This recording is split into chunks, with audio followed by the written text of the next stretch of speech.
So the reason you acoustically treat a room is to stop what they call first reflections. And as a YouTuber, I don't want that echo. And I bought everything from a company called Advanced Acoustics.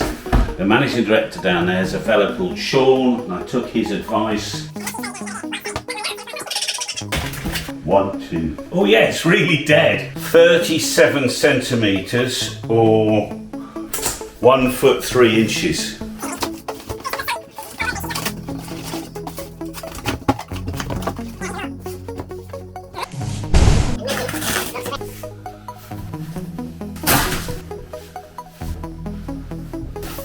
So we'll put them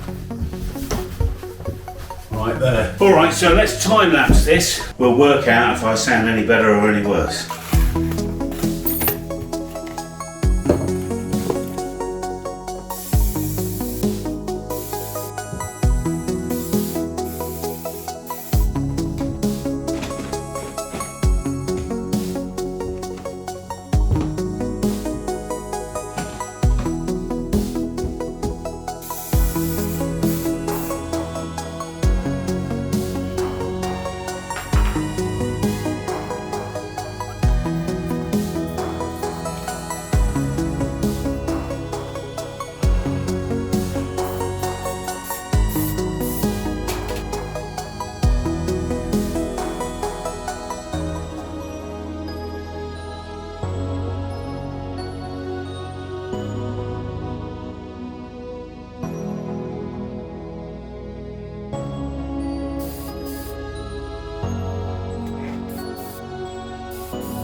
Now, let me get close to the microphone. I've got to say, it's transformed the room. It's now usable for recording.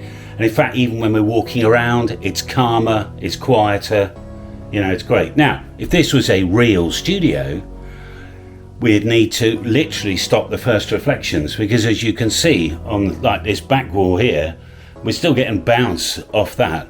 But this is a working environment. I might want to put a telly on there and stuff. But I would say 80 to 90% of that reverb has gone to the point it's now completely usable for me to actually record into a camera. I'm absolutely delighted.